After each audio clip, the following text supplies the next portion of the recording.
starting the recording. All right. New camera position today. Welcome. This is Andy McCabe. I'm your Restoration Rebel leader. This is the Restoration Rebel Roundtable for September 4th, 2018. My kids go back to school tomorrow. Crazy. So I'd love to get into this, but first we got to do the do. We're going to read the commitments. In order to maintain clarity of purpose, we ask that every member of the Rebel community make the following commitments. Number one, I will protect the value of my services. I will never provide free services, as this would only serve to erode the value of similar services industry-wide. Number two, I will practice incredible transparency. I will explain our processes in detail to my clients. I will never hide details or manipulate reports. I will never communicate with a third party without also communicating with my client. Commitment number three, I do not believe in competition. This one I want to talk about tonight. The restoration professionals in my market are part of my community. I will be an active member of that community. It is our unbreakable unity that will create the change that we strive for. Number four, I am willing to walk away from any project, client, or contract that is not compatible with my values and stated mission. We had Mike Davis. You want to share your happy story you got today? A little background on that. The company to be named, unnamed. Let's leave the carrier out of it. But what happened with this particular claim, and then how did it end up today? Go ahead, Mike. We had a abatement job, actually a water mitigation job that required some asbestos abatement. While the abatement company was on site, they found that there was more that needed to be done since they were already set up. This is also 2.5 hours away from home. They went ahead and took care of things. We billed the insurance company for the additional work that they did. They came back and said, no, we're not doing that. We're not paying that for that because you didn't get approval. And the long and the short of the conversation that I had this morning with the adjuster was I basically said, what you're telling me that you basically had your feelings hurt because I didn't make the call, because if I'd have made the call, you would have approved the additional charge. And he goes, well, he says, we don't have any pictures. And I said, the only pictures we have are of the finished floor. And at that point, I kind of popped my cork and I said, look, sport. I said, the reason this is all going on this way is because this individual went to Boise to buy flooring so that he was ready to go to work. He was the abatement company was there on Tuesday morning. He let them in. He started laying flooring on Tuesday night when the job was done. And I said, and if you want to continue down this road, that's fine. That's your choice. But I'm going to bill your client for it. So all of a sudden he starts backpedaling, and the long and the short of the story is he tried one more time to take out a couple of other line items that didn't belong, or that he thought they didn't belong. They certainly did. And when it was all said and done, he ended up paying the bill. And I will tell you, the only reason that I knew that I could stand my ground was because of this group. I appreciate Rebels immensely. And this is just proof that what's being taught, what's being shared, what's being done actually does work. You just got to stand your ground. Yeah. Because in what policy does it say? Did it say if you don't have permission, there's no coverage? Or if you don't have a picture of it, there's no coverage. No policy ever. Oh, and the last thing he wanted to take away was the 2 days of stabilization that he pre-approved at the start of the project. Exactly. Because our relative humidity was below 40%. Ugh. Once again, show me the policy language. It says when I do stabilization. ICRC doesn't say anything about 40% either, so it's ridiculous. Because that would be dumb. Well, and the moral of the story is we can say no. We can stand our ground. Because when we are justified. And we're not justified. I know I have clients all the time that say, well, can I charge for that? And I say, well, did you do that? And they say, no. And then I say, you just answered your own question. Because we can't, we're not charging for things that we're not having no intention of doing. We're in the business of helping people. And we do it. We document it right. I don't care if there's pictures or not. We did it. We're going to charge for it. Yeah. Thanks, Mike. And Mike drives a really nice King Ranch. I love it. I get truck envy every time I pull up next to him. It's like a big one, too. All right. That success story. Anyone else have any wins this week? Any wins? Yeah, go ahead, Travis. Well, I've been kind of winning on the estimating game, and trying to get the estimators together and with the general manager and going job by job. And I know it's brutal to go through every job and from every estimator, which I have like 5 of them. But it's a long list, but it's dwindling every week. It's getting shorter and shorter and shorter. And the guys are starting to have more accountability because we're evaluating everybody by the day and what they're doing. And each week we have a report for each of the estimators and each of the technician pairings as well, based off gross profit and what they're bringing to the table and trying to, just evaluate as much as we can.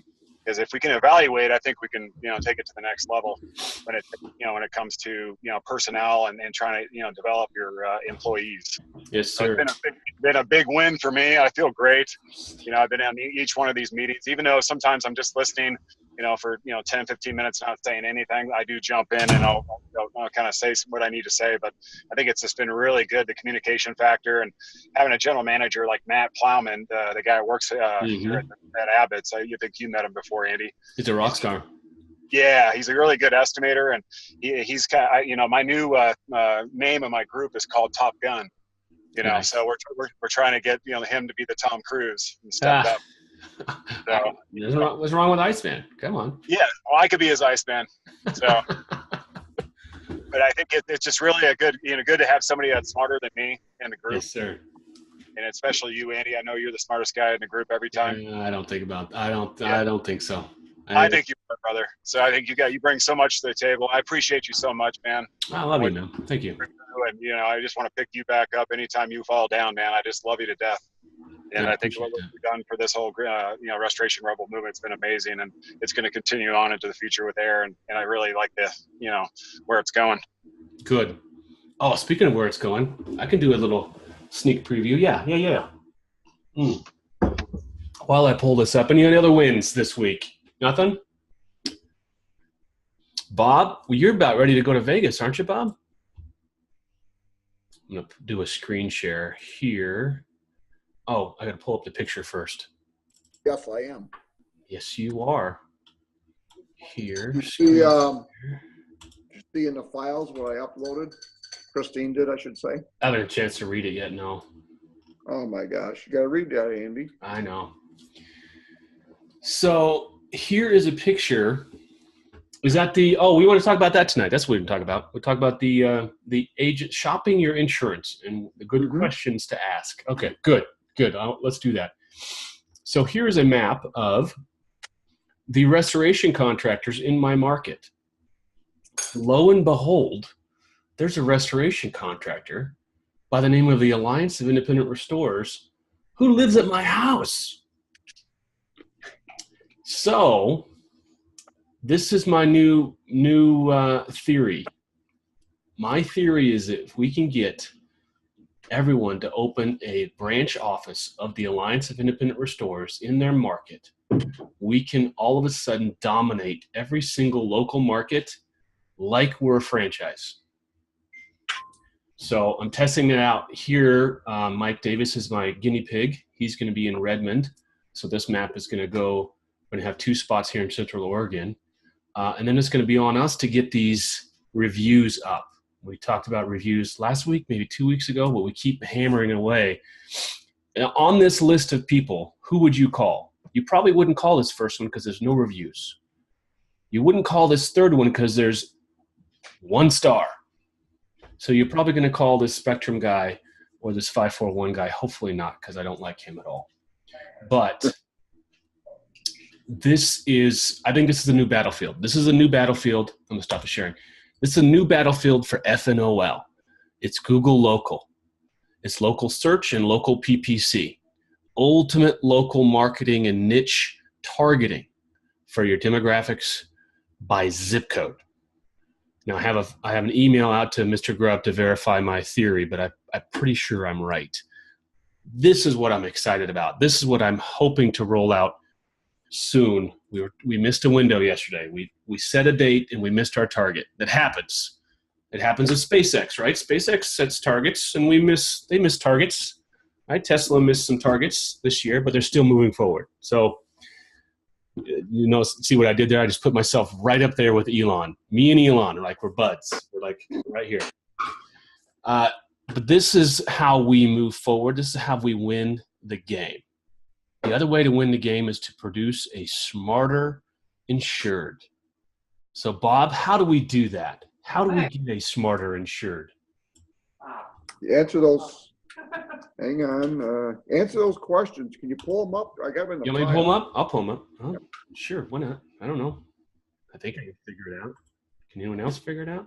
Mr. Raymond in his house. What's up, brother? Where you been all my life, man? I miss you. I gotta travel to California, San Diego to see my friend Nathan. Is that how it goes? It's been going on, man. It's been rough. So, just hanging in there, keeping my head low and keep pushing forward.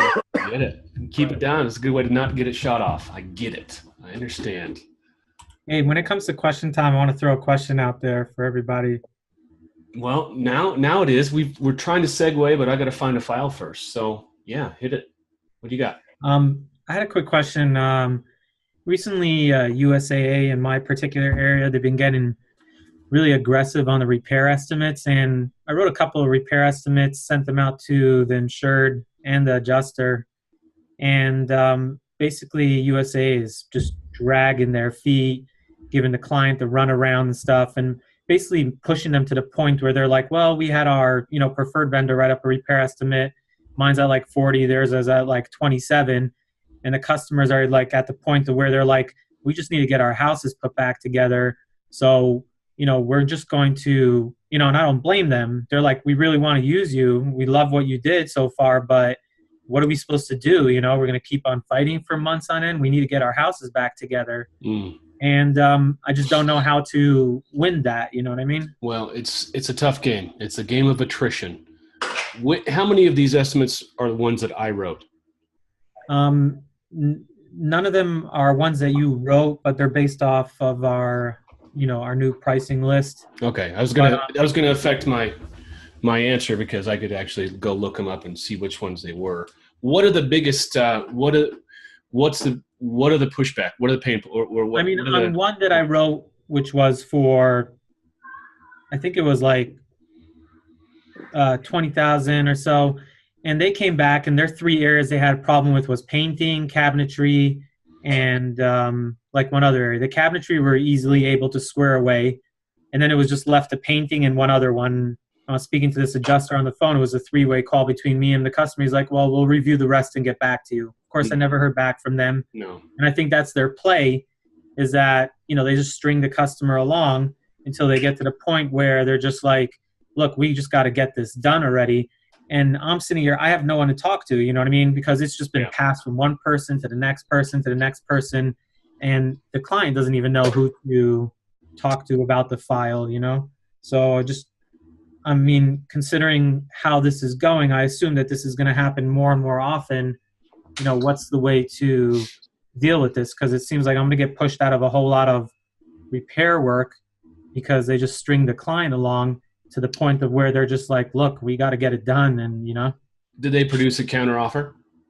Yeah, but the counter offer is typically like I said, I wrote one up for like almost 40,000, and their counter offer, they had an independent go out to this one who was a complete asshole, but this one came in at like 27. So we're talking about significant differences, and on the other one there was like a difference of at least $10,000. They went straight to third party. They went third party review. On one of them they did, and on one of them it was an adjuster who I've met before and who I know, but still he was like $7,000-8,000. In the past I've been able to get it pretty damn close. You know, a difference of maybe like $1,000 or 500 or $800. I mean, I'm not going to split hairs with them. You're not gonna fight over $500. No, but like $7,000-8,000. I mean, we're talking about a substantial. Yeah, we're gonna go to the mat. How long have your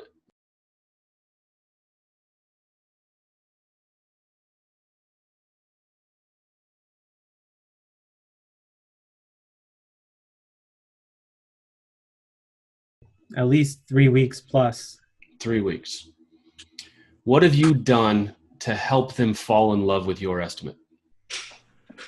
Well, I mean, I explained, you know, to the client. He told me, you know, he let me know what's going on, and I said to him, like, look, you know, this is what, you know, they're positioning you right now. They're maneuvering you to a point of where you have to accept nothing less. I told him, like, before you jump on their, you know, preferred vendor thing, I recommend you go out, get 3 more estimates from 3 independent contractors, nothing to do with me, and just make sure that, like, it's close. You know what I mean? The fact that why would you send them out to do that? Because at this point, you know, they're already basically turning towards going with the vendor, right? And I still want to do right by them, so I'm telling them, like, look. Oh, so this alleged unbiased third party is a vendor who stands to get this work? No, it was just a third party that wrote up the repair estimate. It has nothing to do. But USAA is arguing with, you know, is fighting against what I intend on charging, and they're just like, well, we're going to send out our third party vendor, meaning their preferred vendor, to, you know, write up a repair estimate. Essentially what they're doing is they're positioning the client.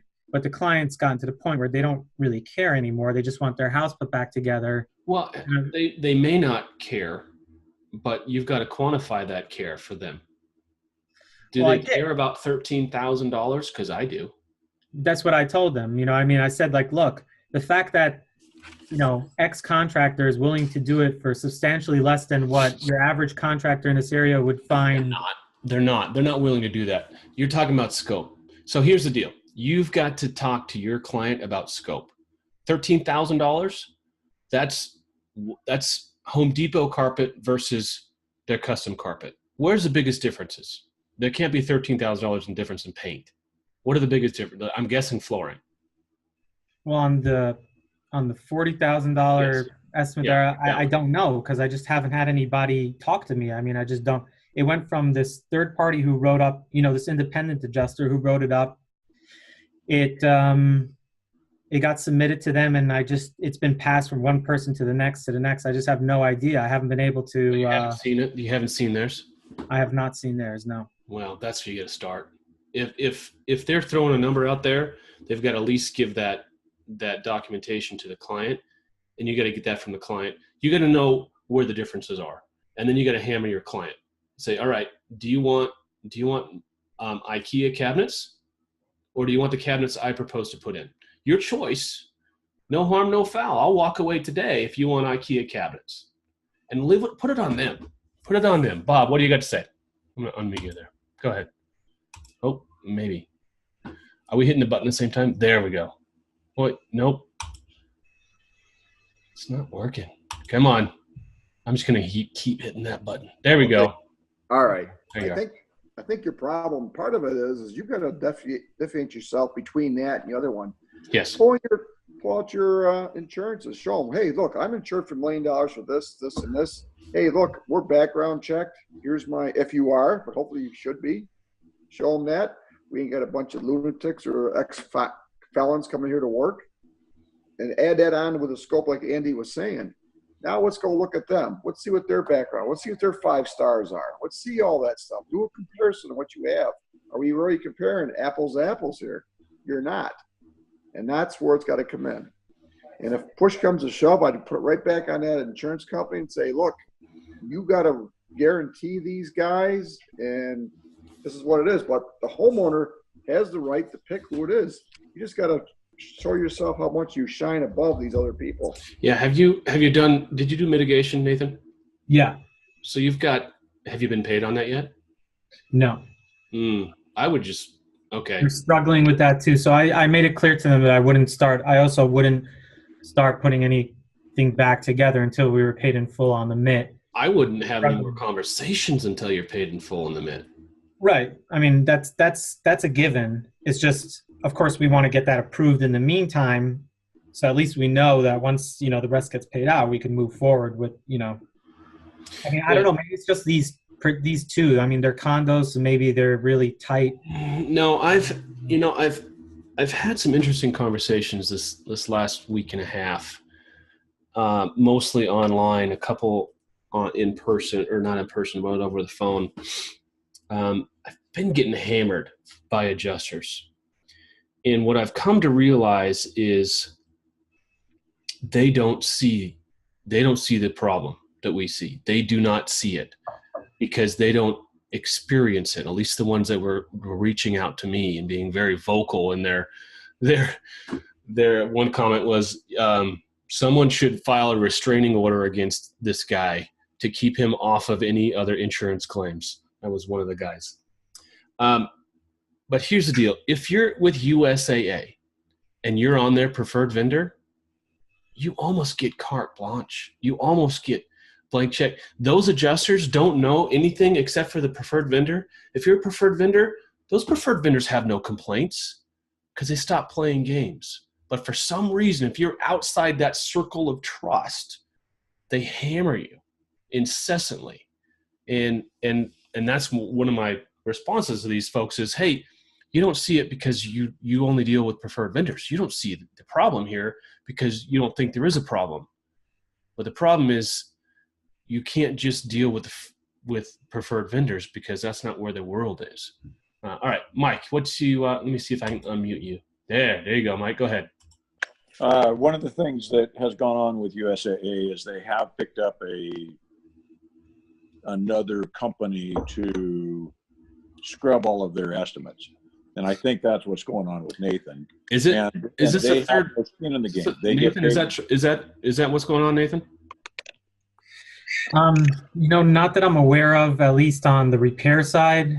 On the mitigation side, I did have someone from the Ward Law group give me a call initially. Yes. Nice enough guy. We worked it out. I told him it's not happening, but we hit it off. I tried, I explained to him what's going on our end over here. And, I also pointed out to him that, he was trying to hit me on the fact that I was using a different price list. I said, well, if you notice, there is no overhead and profit. And if I added that in, it would be more than what my updated pricing is. So, I worked it out to whatever degree, I could. Yeah. Nathan, has somebody else stepped in and actually looked at the site to give that estimate, or are they just looking at the pictures? I mean, they've had people on site for writing up the reconstruction estimates, so I assume may or may not play a factor on the mitigation side. But I mean, mitigation side, I'm not worried about. I know that I could handle that end of it. They are dragging their feet, though. I just. So, Mike, is Ward Law the one you're talking about? Yes, and they busted my chops for having a different price list as well. And I basically told them my price list reflects the local market. Xactimate does not. And if you don't like it, I'm sorry, but that's what we're charging your client. Yeah. And they let it go.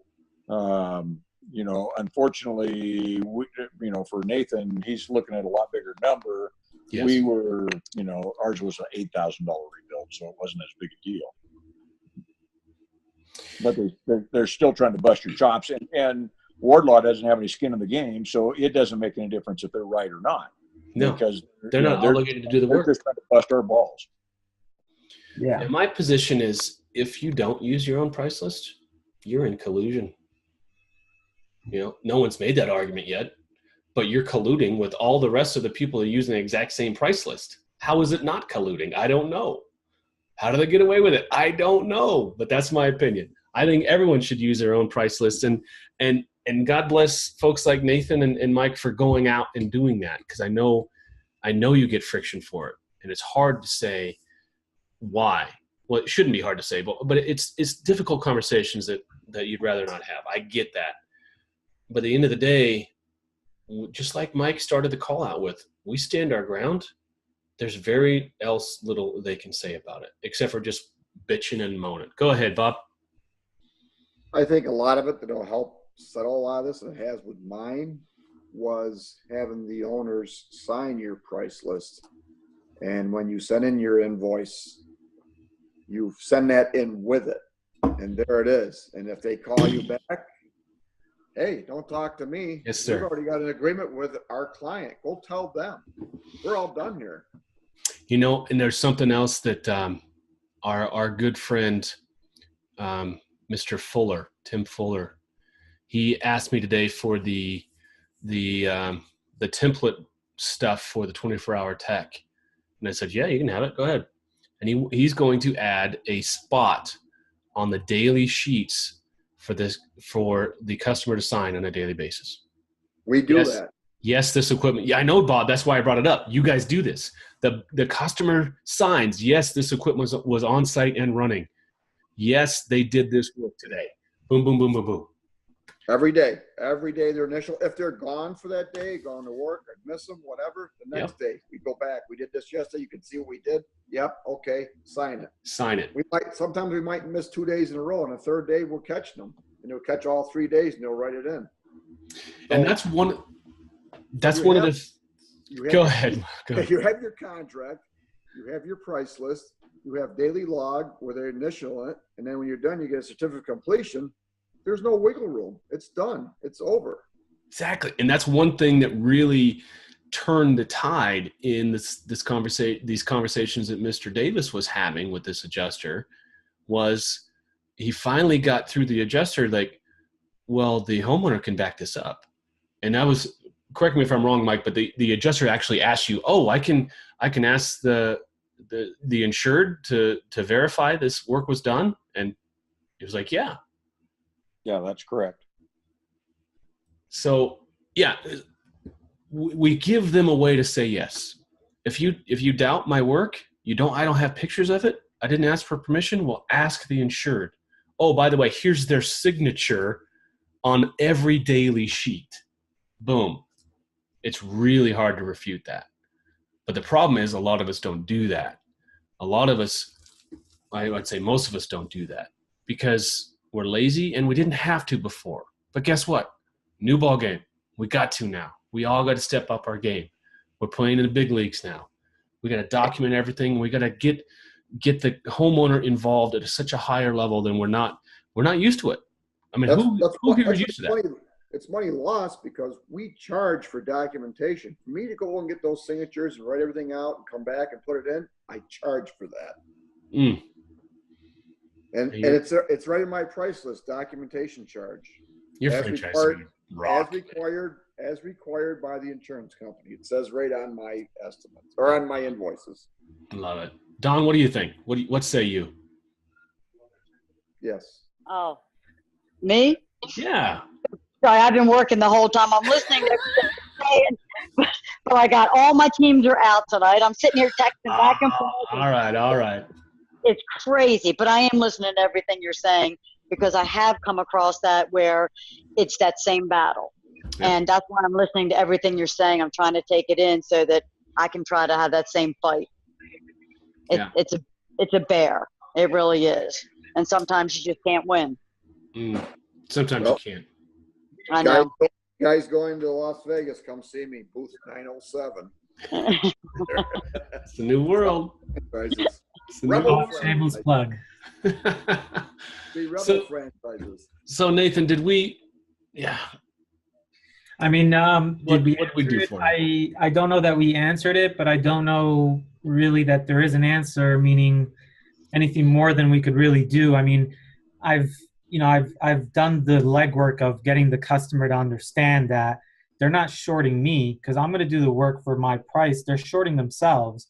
And if they want to take a chance on, someone who's willing to work for substantially less, then that's their call. I can't stop them from doing that, but I just want them to understand what's going on here, that they're being maneuvered in position. But I think people get to the point, and there's nothing we could do about it, because I can't do anything with the insurance carrier. You know what I mean? I don't have any power with them. No, I think no people leverage. get to the point, you know, when half of their house is torn apart, that they just want to put back together. And if it means that they're going to settle for less, you know, people are like, you know, I mean, maybe in a really, I mean, look, let's be frank. I'm not talking about high-end homes over here. I'm talking about condos and stuff. So I think USA knows that they could get away with it. You know what I mean? That if they hang them out to dry long enough, that they're gonna get their way.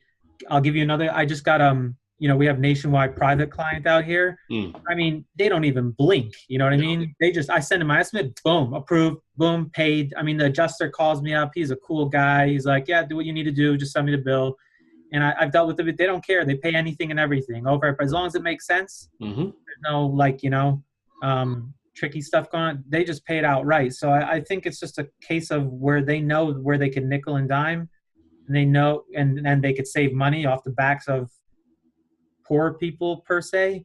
Whereas with, you know, the more affluent, they don't want to play that game. And so I mean, I just don't know a way I could necessarily win this other than continue educating the client, but I just don't think it's going to be enough this time around, you know? I don't know if you can.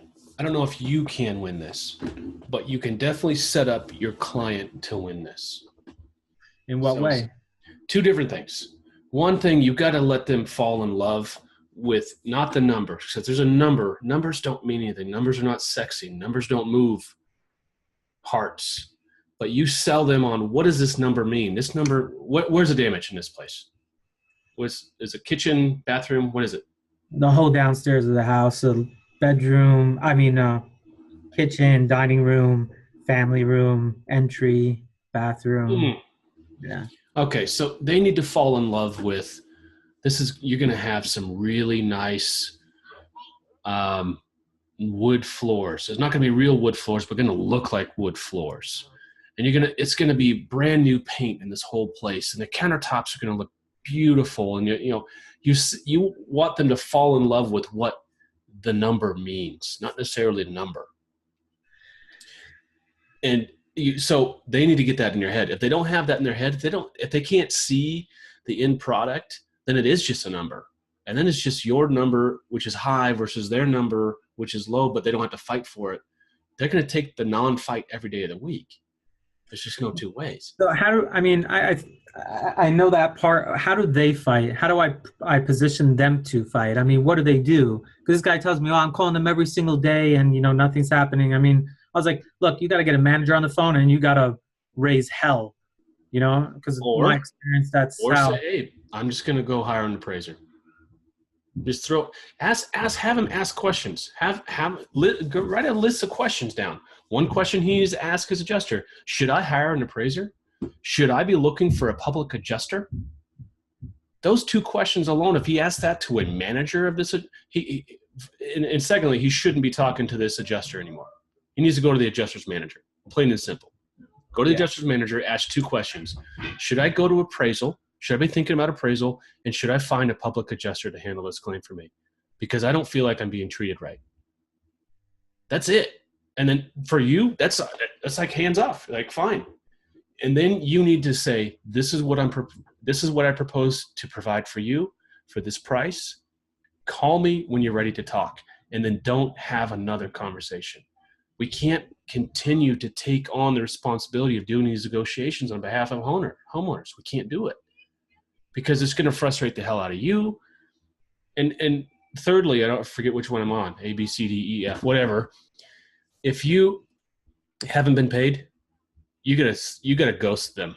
Stop. You let them know, hey, until I get paid for my mitigation, the work I've already done, I'm not talking to anybody. I don't care if it's an adjuster. I don't care if it's the president of the United States. I'm not talking to anybody until I get paid for what I did. I'm sorry. Because you got better things to do, Nathan. You got more jobs to go sell. Every minute you spend on the phone or writing an email on this claim right now is money lost, because time is money. So stop losing money. And put it on them. Put it on them.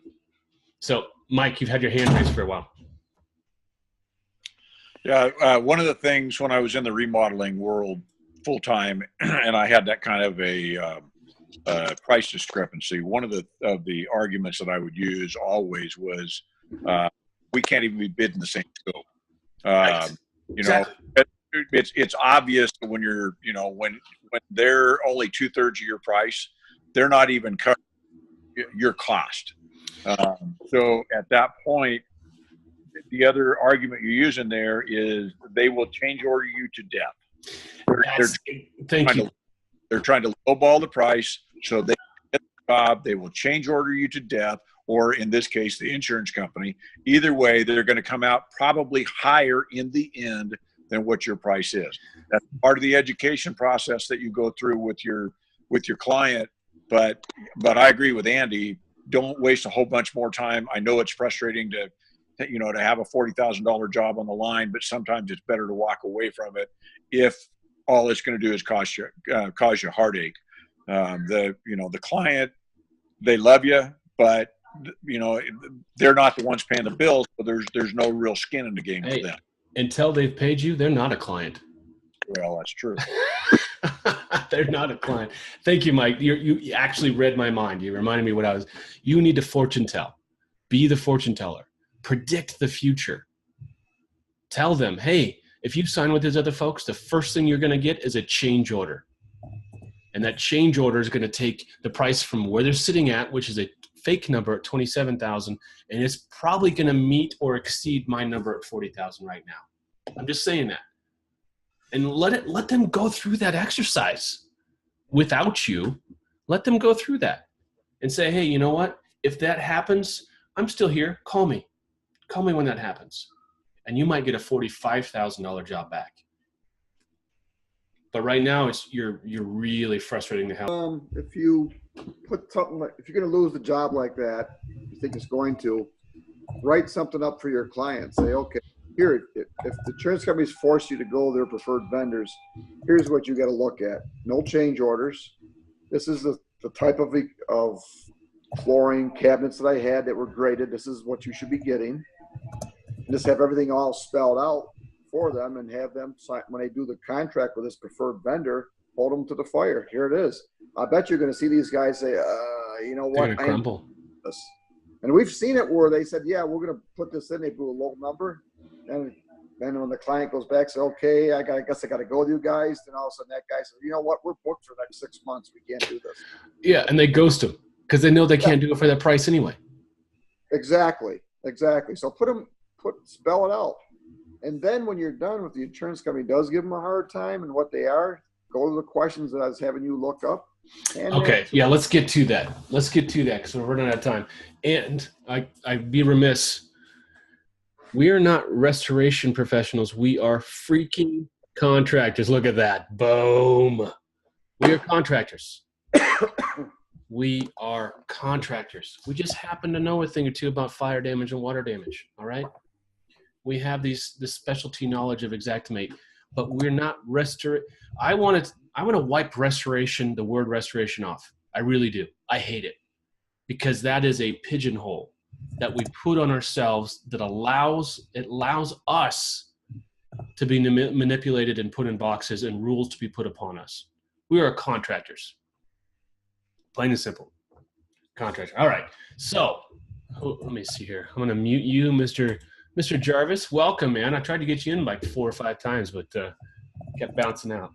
Wait, you're not the one typing. Who was typing? Who was not muted? Oh, Nathan Raymond, of course. All right, there you go. That's right. There you go. Say what? I said, yeah, my computer was having issues on the last sign in. Well, hey, have you been here before, Zach? No. Oh, man. Well, guess who's on the hot seat? All right. You're going front and center. I'm going speaker view. Tell us about what part of the country you're in, what type of work you do, and what brought you to the Rebels. So Salt Lake City, Utah. Actually, I am the construction manager for a franchise of Servpro here. They actually only did water mitigation. They brought me on to set up reconstruction, which they never had before. And then I started getting into the Rebels. I didn't have a lot of Xactimate experience, but I have tons of remodeling experience and construction experience. So My battle is fighting what I know from construction and trying to make it fit into the confines of getting the insurance to pay for it. And you are handicapped by the shirt on your back. I mean, Yep. you have to play by these rules. We are actually spinning off our reconstruction to a separate construction company so that we're not locked down by the stigma of ServPro that we play with the contractors, third Everyone party. does it. There's a ServPro in town. They fly 2 flags. There's a service master. There's a couple service masters in Portland, Oregon. They fly 2 flags. That's just the way you got to do. Yeah, gotta have to. Because I do have a lot of adjusters kind of beat us down because they'll cease the program work. They kind of tie the hands of the restoration by shutting down mitigation, not sending them any more program work because we won't, bow down to what they say is program. So, so we're spinning off. So hopefully by next year we should have a separate construction company. Bless you, Zach. Welcome to the front lines, my friend. Thank you. Love it. All right. Well, stick around for a while. You might learn a thing or two. Hope we can provide value. Reach out to anybody in the group. We are here to serve. Okay, let's talk about this thing. Insurance agent questions. Hopefully, most of you all are familiar with the power questions. Power questions, and Bob has worked this into his packet that he gives every single client, and there's a number of rebels who've worked this into their introduction packet, that big old thick pile of contracts and stuff you give on day one.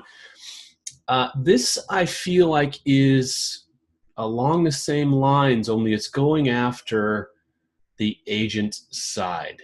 Questions to ask when searching for an insurance policy. Very, very interesting. I'm going to read through them and then let's talk about them really quick because we've got 10 minutes to go. Wow. How did the hour go away so fast?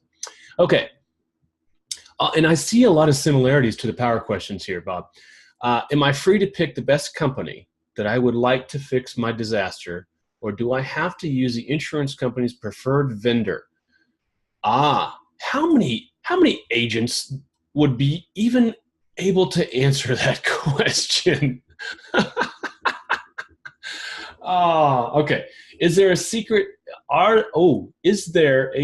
need to retype this. I'm going to get Christine on the typing here. She's our resident. That was Danny's. All right. Danny did the first. Resident editor here. Okay. I'm revising on the fly. Are there secret internal guidelines that trump the policy that I thought properly covered me? Yes or no? If no, please explain. Once again, how many agents are aware of their internal claims handling guidelines? I would say less than 10%. Does the policy, I'm going to say the policy I'm about to buy or the policy I want to buy from you, does the policy cover mold? And what is the limit? Yes or no? If no, please explain. In what way does the policy protect my family when we have a claim from pollutants such as lead, asbestos, toxic? So what we're doing is forcing the agent to go into the policy and talk specifically about coverages and exclusions. I love it. And also inform and educating the client when they're buying their policy about what they're about to buy. Perfect. Does the policy cover all code upgrades required to my building by my building inspector? Great question. Does the insurance company solicit kickbacks or fees from preferred vendors directly or through third-party administrators? I think that's a problematic question. But I know what they're getting at. We can revise that. Because, you can look at the fee and say that 5% is a kickback. No? Or that discount, the discount we're giving on equipment is a kickback. Yeah? Is that what you're getting at, Bob? Yeah, that was a Danny's question. Okay. One there. I like it. This is a collaborative effort. Okay. Danny Burnett. Oh man, where's he been all my life? He found it from someone else. So I need more Burnett in my life. I added to it. Okay. Does the insurance company ever bring a preferred vendor without my request? Yes or no? Failed. You failed. Oh, I love it. Would my basement be fully protected against water or sewage backup damage? Is there a cap? What would it be? Oh man, who even knows to answer these questions or ask these questions? I love it. Do I get prime and 2 coats of paint over new drywall like I had? Okay, very technical question. I think we can reword it so a little bit more palatable, a little more understandable to the layperson. Will my home be put back together the way it was or with functional equivalents? Ouch. Do I get final cleaning after reconstruction? Yes or no? Please explain. So what we're forcing agents to look at the actual use side of the equation, because agents are historically on sell, policy. You got a claim? Yeah, call those guys. What we're asking the agent to do with these questions is come to the middle and say, what if I actually have to use the product you're about to sell me? Oh, there's a meme there. Well, I'm writing it down, actually. I'm writing it down. What if I actually have to use the product you're about to sell? I love it. Okay. If I have a claim, will you, as my agent, come to my home? And if there are any issues with adjusters carriers, will you help me reach a settlement? The answer is going to be no, but it's still worth asking. Mm-hmm. I love it. Does the policy pay to match what I have, i.e. cabinets, siding, roofing? Is the policy replacement cost value, RCV, or actual cost value, ACV? And can you explain the difference? Oh, please do. I love this. I'm laughing so hard. If I cannot live in my home, would your policy pay to put me into a house of my choice nearby that has the same square foot? But would that rented house also have rented contents just like I had? I love it. Does the adjuster sent out to my home have a bonus or performance metric tied to reducing my claim cost and or time before claim is paid and closed? Does that exist? Does anyone know that X exists? I don't know that it does. Independence, maybe? No, I'm an independent. I've never seen it. No. That might be one we scratch out of this. Would my policy pay to cover all state and federal labor laws for contractors to safely build back my house? That needs to be reworked, but we're talking OSHA here. We're talking... That is OSHA. Yeah. Yeah. We're talking OSHA, which oh man, I love these questions.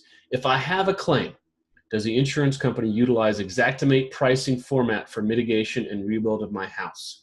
Or can I use my own contractor with their pricing format? Ooh, this document's powerful. I like it. We need to work on it. This is going to be a collaborative effort for all of you out there in internet land. This is a file. It's the most recent file in the group, Insurance Agent Questions. So what you want to do with this is when you have a bad experience, get this to the owners and say, look, you need to shop somewhere else. If you don't have an agency that's backing you up or an insurance that can't answer this, you need to go somewhere else. And if we get enough people turned away, dropping policies, guess what? It will move the needle a little bit at a time. It's going to take time. But if you're not a good agency, I understand they probably won't be able to answer all these questions, but a majority of them. And you're going to keep this signature in an agency down the bottom, put it with your new policies you get once these things are signed. So that later on, when you got some adjuster trying to pull some crap on you can flip back to these guys right here. The agent signed it. Errors and omissions. It goes and back. Here's the answer he gave me. Yeah. My agent said. Yes. My agent said. Oh, I love it. I love it, Bob. I'm going to work on this. It needs some tweaking. But man, can you imagine? And it goes back to the problem that I started with.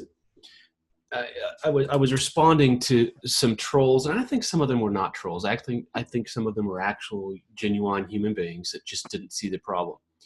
I have a good friend here in town. Mike, you need to meet him, Mr. Davis. You need to meet Mr. Davis. He is a top-notch insurance agent. He sells commercial insurance. He sells contractors insurance. His agency has an internal risk management department. They do send someone out to every single claim. They do go to bat on behalf of their clients when there's claims and disputes. And that goes to show that's the difference between a commercial or high-end policy and a regular homeowner's policy. Because your regular homeowner's agent is not going to have the internal guideline, he's not going to have a guy. He's not going to have a risk manager on staff. He's not going to have someone to send out to your claim. He's just not, because he's not manned up for it. And that's unfortunately the difference between the haves and the have-nots in the insurance world. If you can afford Chubb or Pure, you're going to get a different claims experience than you're going to get from a lower tier. I almost said a word there. I almost said a name, right?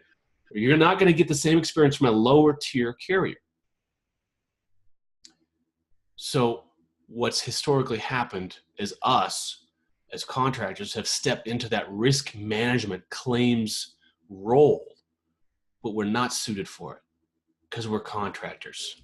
We're these guys, right? We're not